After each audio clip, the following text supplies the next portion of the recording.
YouTube final community, Jefferson Airplane fans, random people on the internet. My name is Giggens, and we are here today to take off with the debut from Jefferson Airplane. Jefferson Airplane Takes Off, released in 1966.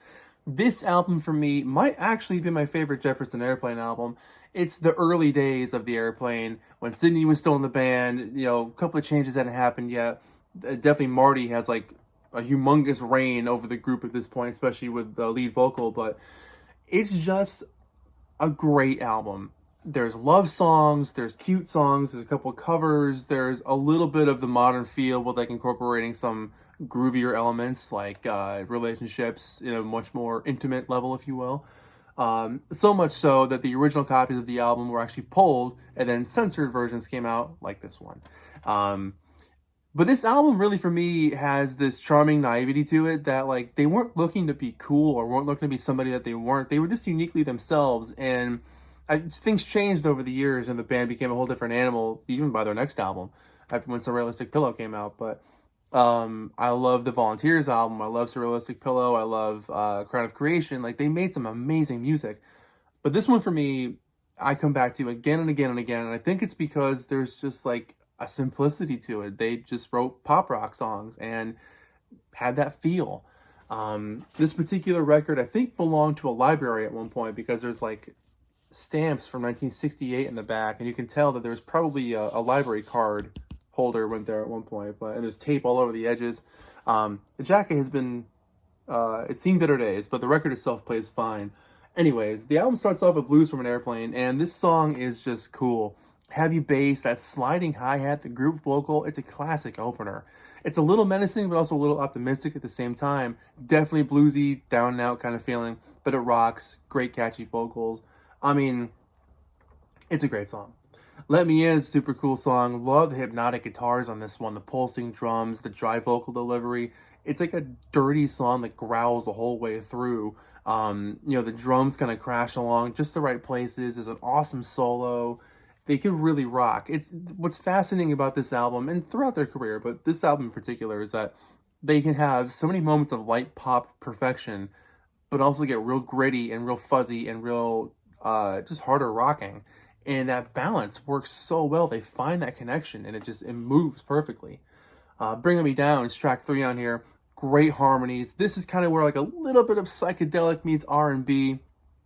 The guitar picking on this song rules. Again, catchy vocal delivery. The wobbly guitar feel is great. A little bit of a Byrds influence probably on this one, but I dig it. And then It's No Secret is an absolute classic from this first album. A key track in the early years, I would say. Very expressive lead vocal. The way it takes its time to build is great. The cheeriness of the lyrics alone sell it. It just glows in a little magical sheen of 1966 pop rock goodness. It's a fantastic piece of music. If you hear one song from this album, put on It's No Secret. That's one of the best songs on the album. Then they cover Tobacco Road, which is kind of cool. It works well. Not my favorite song on the album, but it's cool to hear someone else doing the song contemporarily. Is that a word? At the time. It's pretty cool.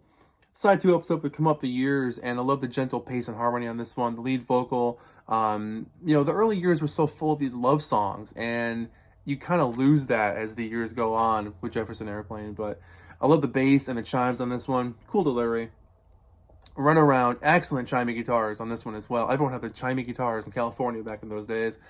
Combine that with the harmonies, what a nice vibe. It's just a cool, smooth, comfy vibe. Dig in the middle bit where it rocks around a little bit.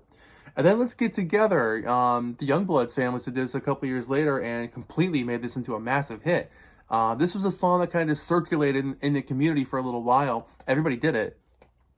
And it's cool to hear this younger, early version of it. But the Youngbloods, 2 or 3 years later, had a massive hit with this track. But it's cool to hear it, as it was at the time. And Signy on lead vocal, she's fantastic.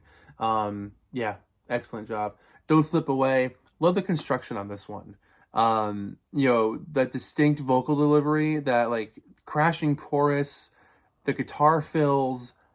It's an album highlight. This track is very cool. So this one, along with It's No Secret, I would say are two to really check out. But yeah, Don't Slip Away is awesome. Chauffeur Blues, Signy on lead here. She just soars. Her voice was absolute butter. She was just smooth. Love the upbeat blues rock on this thing. Just a crashing good time. Nothing crazy with this one. And I Like It is the last track on here. Slow burn of a track. You know, Marty has such an expressive vocal and that late night stomp kind of feel. It's just fun. It crashes, it grows, it builds. I love hearing the fluctuation throughout this track. Excellent closer. Here's the back cover. A Jet Age sound. And it's really cool. You know, it mentions the people in the band here. This time on drums was Skip Spence in the early days. And then, right after this album, Skip would be out of the band, Sidney would be out of the band. So it's fascinating to see how much of a shift this group went through from their first to their second album. And I'll show you the inside. This is the classic 60s RCA Victor logo. And the record, you can see some scuffing on the record. It looks a little worse than it sounds. It sounds fine when you play it, but definitely a little scuffy to look at. This had to have been a library copy, especially because on the top left, looks like some sort of file organization somewhere. But I like things like that. You know, for me, it's cool to have a record with history. And this one absolutely does. So for me, it's really special because a lot of people really enjoyed this album over the years, and I'm the next one. So for me, Jefferson Airplane Takes Off is a super special album. It's the group, obviously, at the start of their career, they were young, they were new, things were different, things were changing, and that San Francisco rock scene was completely starting to take off. Grateful Dead, I mean, you name it. Everybody was out there at that time, and to hear their evolution over the years is fascinating because that core, 65 to 72, those 6 or 7 years that they were a core group as Jefferson Airplane in those early days, the music that they created from point A to point B is wildly different. So by the time they got to the early 70s, it was amazing that they were still the same band. But what I like about this album is I'm a big Marty Balin fan, so I like his voice, I like his pop songwriting approach, and I like his love songs, and I like how he, puts his heart out there, and those songs really connect with me anyway. Some of the more drug-induced songs they would perform in the next couple of years are obviously amazing classics, but these are just easier to digest, if you will. For the casual listener, if you were to pick up a Jefferson Airplane album, this would be a great one to pick up. So, Takes Off. For me, this album is easily 8 out of 10. I love it. It's a lot of fun to listen to. I've been playing it a lot lately.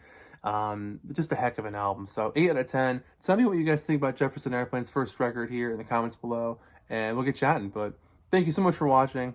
Thank you, Jefferson Airplane, and we'll see you guys in the next video. Take care of yourselves.